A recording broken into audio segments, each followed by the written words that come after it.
A Room with a View. Chapter 19, Lying to Mr. Emerson. The Miss Allens were found in their beloved Temperance Hotel near Bloomsbury, a clean, airless establishment much patronized by provincial England. They always perched there before crossing the great seas, and for a week or two would fidget gently over clothes, guidebooks, mackintosh squares, digestive bread, and other continental necessaries. That there are shops abroad, even in Athens, never occurred to them, for they regarded travel as a species of warfare, only to be undertaken by those who have been fully armed at the Haymarket stores. Miss Honeychurch, they trusted, would take care to equip herself duly. Quinine could now be obtained in tabloids, paper soap was a great help towards freshening up one's face in the train. Lucy promised, a little depressed. But, of course, you know all about these things, and you have Mr. Vyse to help you. A gentleman is such a stand-by. Mrs. Honeychurch, who had come up to town with her daughter, began to drum nervously upon her card-case. "We think it so good of Mr. Vyse to spare you," Miss Catherine continued. "It is not every young man who would be so unselfish. But perhaps he will come out and join you later on." "Or does his work keep him in London?" said Miss Teresa, the more acute and less kindly of the two sisters. "However, we shall see him when he sees you off." "I do so long to see him." "No one will see Lucy off," interposed Mrs. Honeychurch. "She doesn't like it." "No, I hate seeings off," said Lucy. "Really? How funny. I should have thought that in this case." "Oh, Mrs. Honeychurch, you aren't going? It is such a pleasure to have met you." They escaped, and Lucy said with relief, "That's all right. We just got through that time." But her mother was annoyed. "I should be told, dear, that I am unsympathetic. But I cannot see why you didn't tell your friends about Cecil and be done with it.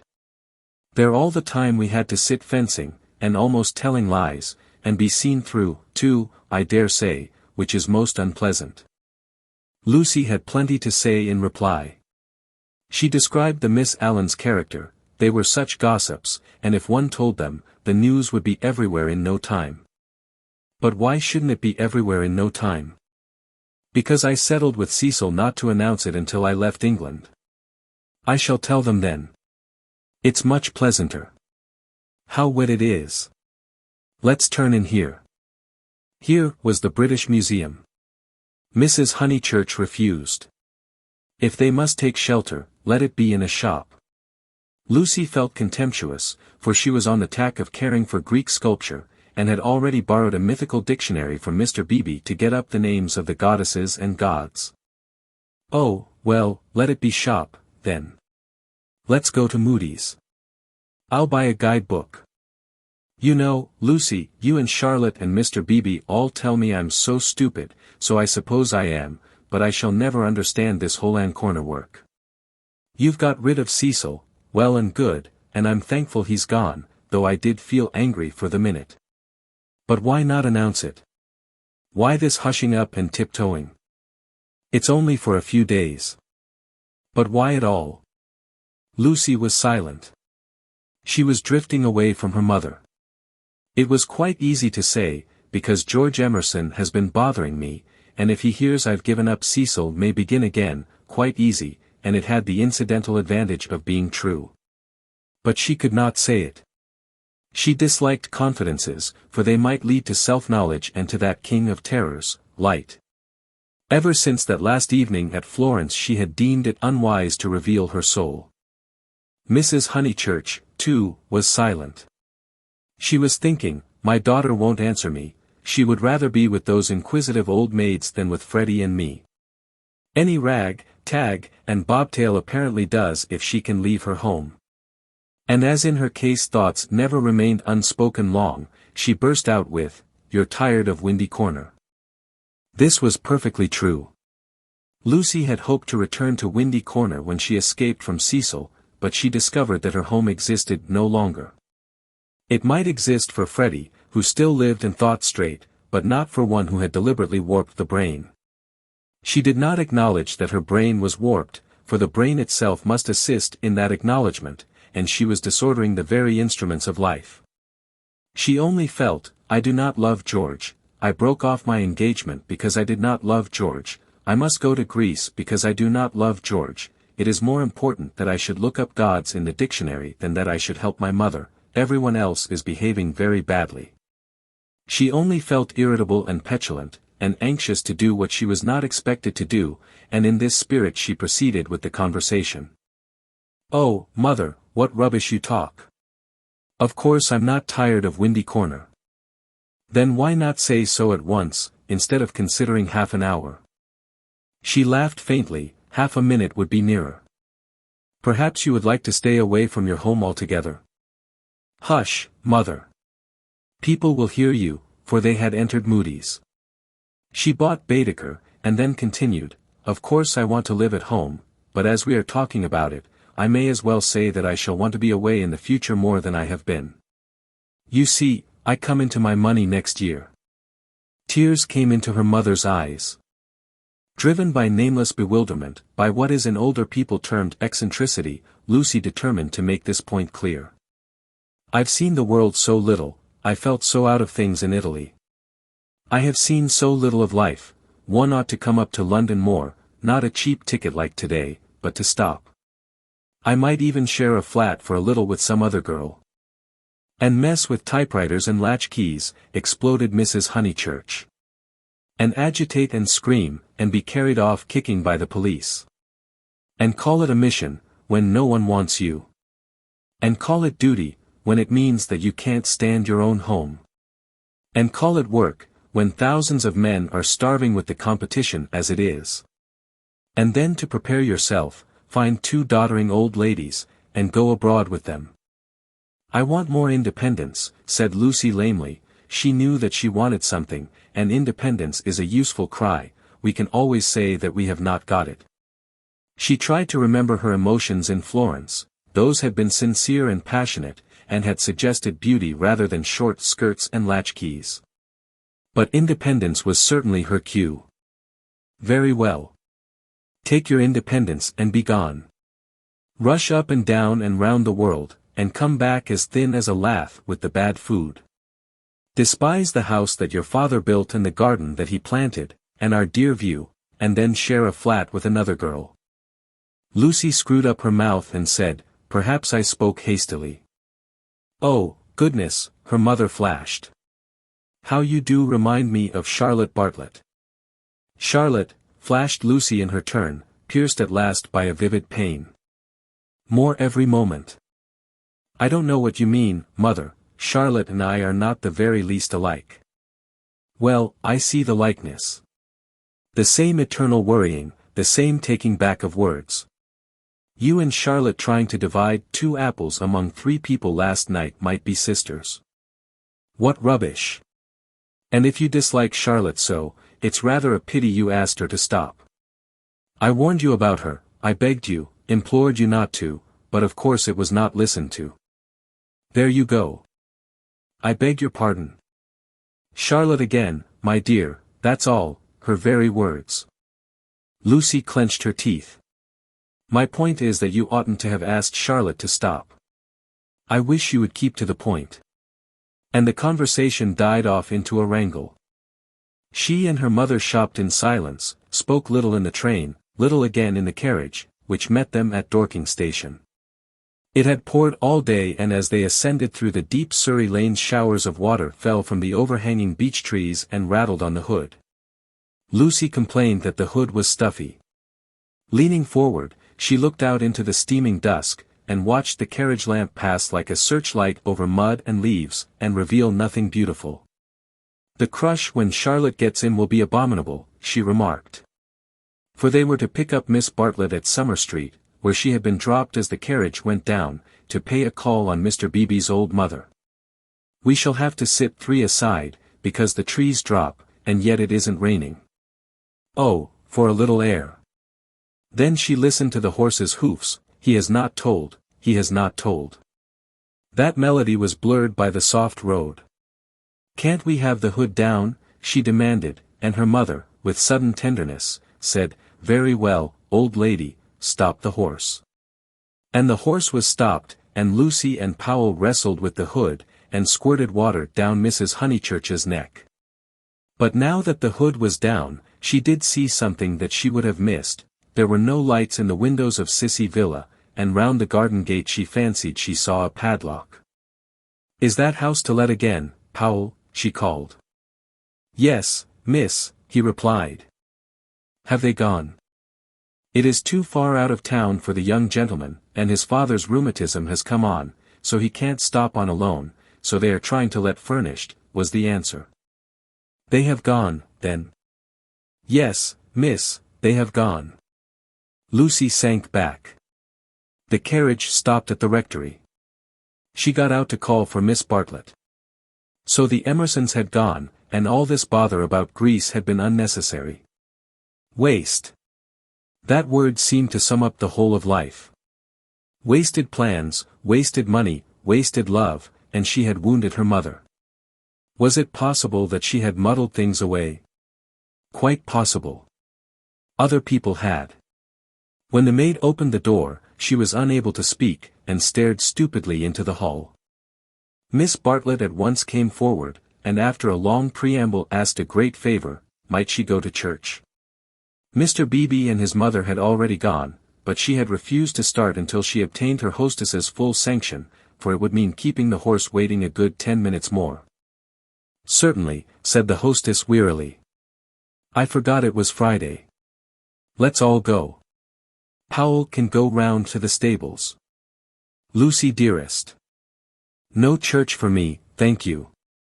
A sigh, and they departed. The church was invisible, but up in the darkness to the left there was a hint of color. This was a stained window, through which some feeble light was shining, and when the door opened Lucy heard Mr. Beebe's voice running through the litany to a minute congregation.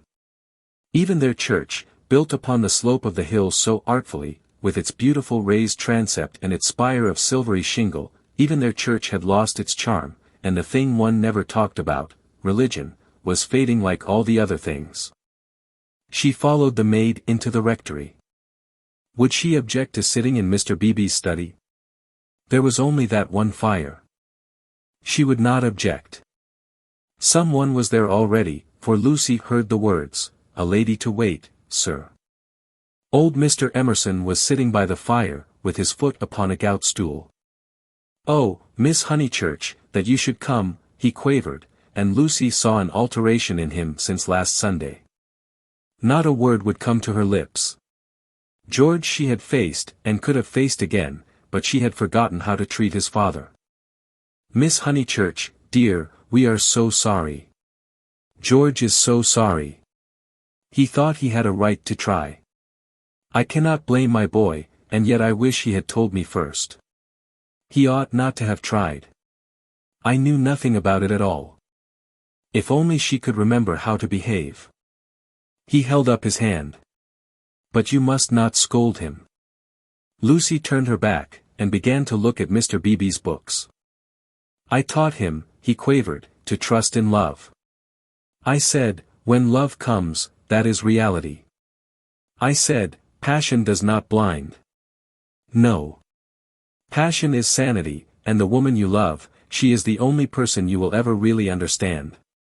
He sighed, "True, everlastingly true, though my day is over, and though there is the result.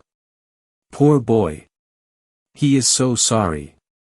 He said he knew it was madness when you brought your cousin in, that whatever you felt you did not mean. Yet," his voice gathered strength, he spoke out to make certain, "Miss Honeychurch, do you remember Italy?" Lucy selected a book, a volume of Old Testament commentaries. Holding it up to her eyes, she said, "I have no wish to discuss Italy or any subject connected with your son. But you do remember it? He has misbehaved himself from the first. I only was told that he loved you last Sunday. I never could judge behavior. I suppose he has." Feeling a little steadier, she put the book back and turned round to him. His face was drooping and swollen, but his eyes, though they were sunken deep, gleamed with a child's courage. "Why, he has behaved abominably," she said. "I am glad he is sorry. Do you know what he did? Not abominably, was the gentle correction. He only tried when he should not have tried. You have all you want, Miss Honeychurch, you are going to marry the man you love. Do not go out of George's life saying he is abominable. No, of course, said Lucy, ashamed at the reference to Cecil. Abominable is much too strong. I am sorry I used it about your son. I think I will go to church, after all. My mother and my cousin have gone. I shall not be so very late. Especially as he has gone under, he said quietly. What was that? Gone under naturally. He beat his palms together in silence, his head fell on his chest. I don't understand. As his mother did. But, Mr. Emerson, what are you talking about? When I wouldn't have George baptized, said he. Lucy was frightened. And she agreed that baptism was nothing, but he caught that fever when he was 12 and she turned round. She thought it a judgment. He shuddered. Oh, horrible, when we had given up that sort of thing and broken away from her parents. Oh, horrible, worst of all, worse than death, when you have made a little clearing in the wilderness, planted your little garden, let in your sunlight, and then the weeds creep in again. A judgment. And our boy had typhoid because no clergyman had dropped water on him in church. Is it possible, Miss Honeychurch? Shall we slip back into the darkness forever? I don't know, gasped Lucy. I don't understand this sort of thing. I was not meant to understand it. But Mr. Eager, he came when I was out, and acted according to his principles. I don't blame him or anyone, but by the time George was well she was ill. He made her think about sin, and she went under thinking about it. It was thus that Mr. Emerson had murdered his wife in the sight of God. Oh, how terrible, said Lucy, forgetting her own affairs at last. He was not baptized, said the old man. I did hold firm. And he looked with unwavering eyes at the rows of books, as if, at what cost, he had won a victory over them. My boy shall go back to the earth untouched. She asked whether young Mr. Emerson was ill. Oh, last Sunday. He started into the present. George last Sunday, no, not ill, just gone under. He is never ill. But he is his mother's son. Her eyes were his, and she had that forehead that I think so beautiful, and he will not think it worth while to live. It was always touch and go. He will live, but he will not think it worth while to live. He will never think anything worth while. You remember that church at Florence? Lucy did remember, and how she had suggested that George should collect postage stamps. After you left Florence, horrible. Then we took the house here, and he goes bathing with your brother, and became better. You saw him bathing? I am so sorry, but it is no good discussing this affair. I am deeply sorry about it. Then there came something about a novel. I didn't follow it at all, I had to hear so much, and he minded telling me, he finds me too old. Ah, well, one must have failures.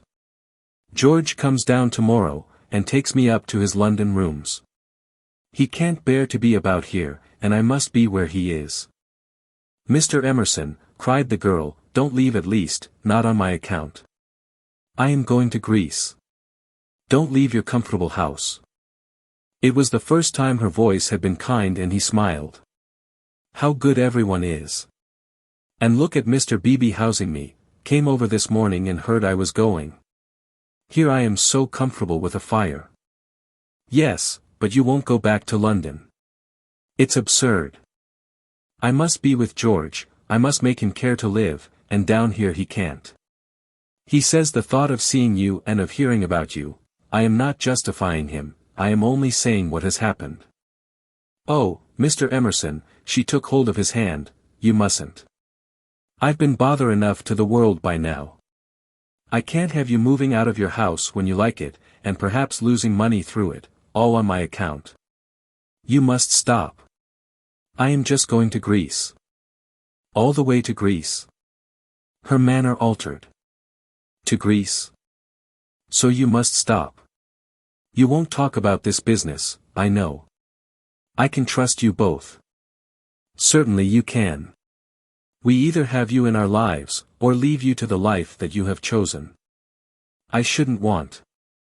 I suppose Mr. Vyse is very angry with George. No, it was wrong of George to try. We have pushed our beliefs too far. I fancy that we deserve sorrow. She looked at the books again, black, brown, and that acrid theological blue.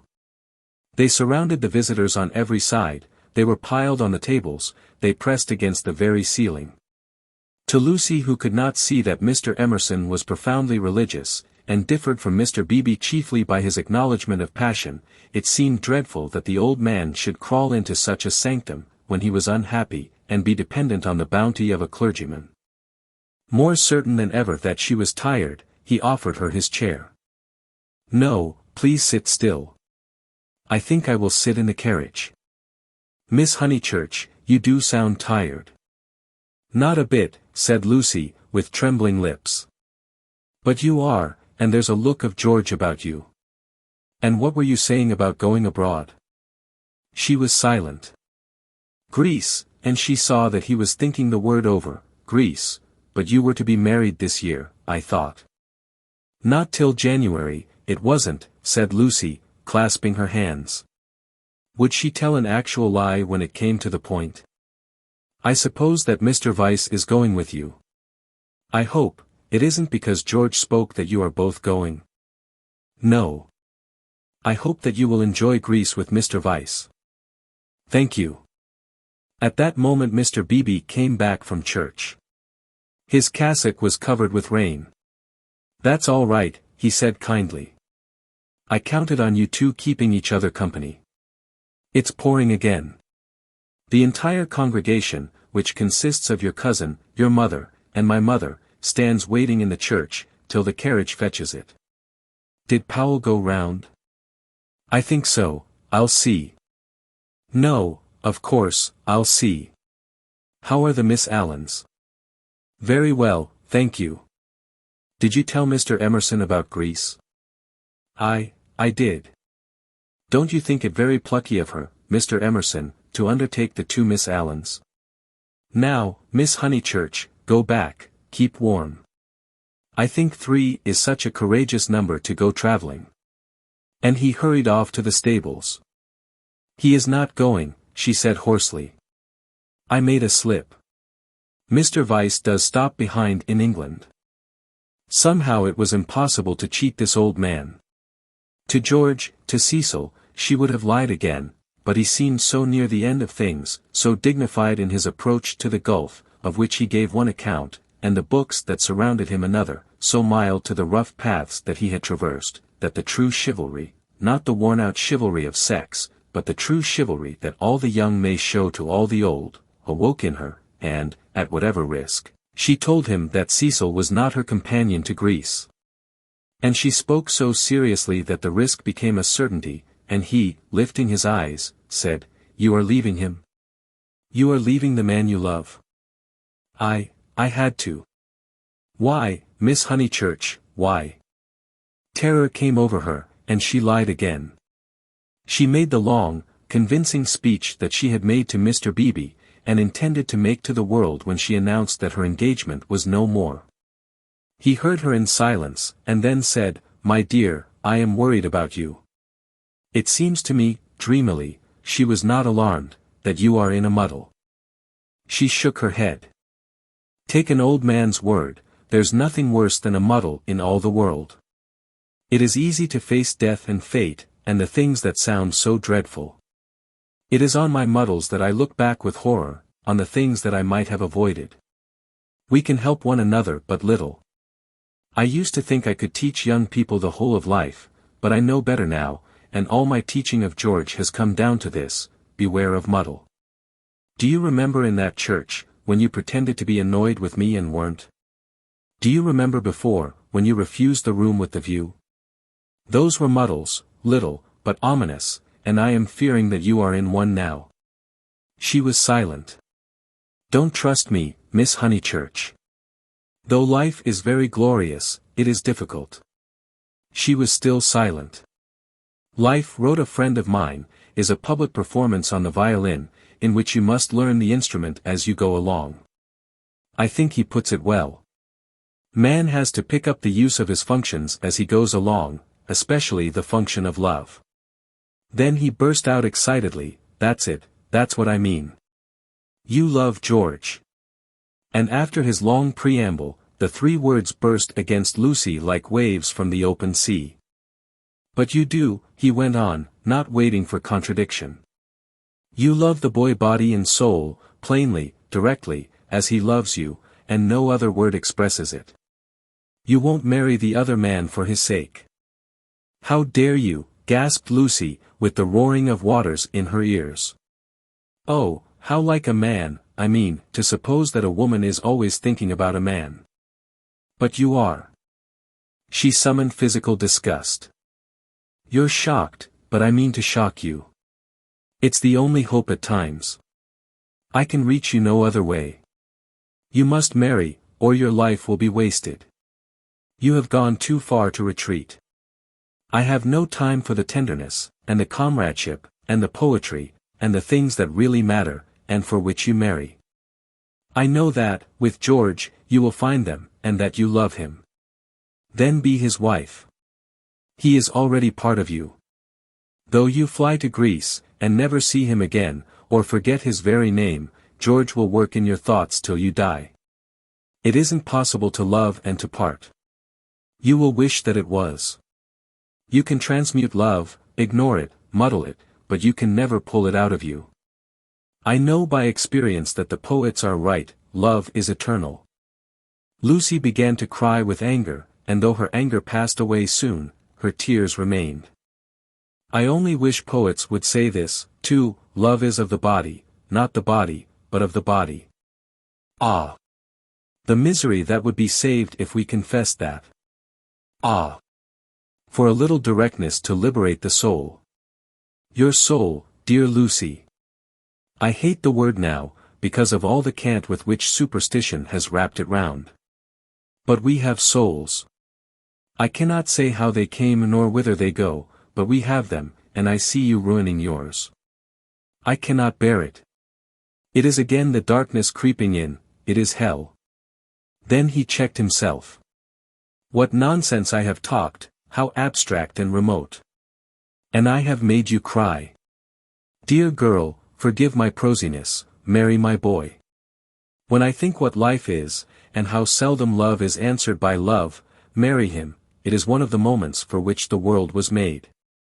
She could not understand him, the words were indeed remote. Yet as he spoke the darkness was withdrawn, veil after veil, and she saw to the bottom of her soul. "Then, Lucy. You frightened me," she moaned. "Cecil, Mr. Beebe, the tickets bought, everything." She fell sobbing into the chair. "I'm caught in the tangle. I must suffer and grow old away from him. I cannot break the whole of life for his sake. They trusted me." A carriage drew up at the front door. "Give George my love, once only. Tell him, muddle." Then she arranged her veil, while the tears poured over her cheeks inside. "Lucy. No, they are in the hall. Oh, please not, Mr. Emerson, they trust me." "But why should they, when you have deceived them?" Mr. Beebe opened the door, saying, "Here's my mother." "You're not worthy of their trust." "What's that?" said Mr. Beebe sharply. "I was saying, why should you trust her when she deceived you?" "1 minute, mother." He came in and shut the door. "I don't follow you, Mr. Emerson. To whom do you refer?" "Trust whom?" "I mean she has pretended to you that she did not love George. They have loved one another all along." Mr. Beebe looked at the sobbing girl. He was very quiet, and his white face, with its ruddy whiskers, seemed suddenly inhuman. A long black column, he stood and awaited her reply. "I shall never marry him," quavered Lucy. A look of contempt came over him, and he said, "Why not?" "Mr. Beebe, I have misled you, I have misled myself. Oh, rubbish, Miss Honeychurch. It is not rubbish, said the old man hotly. It's the part of people that you don't understand. Mr. Beebe laid his hand on the old man's shoulder pleasantly. Lucy.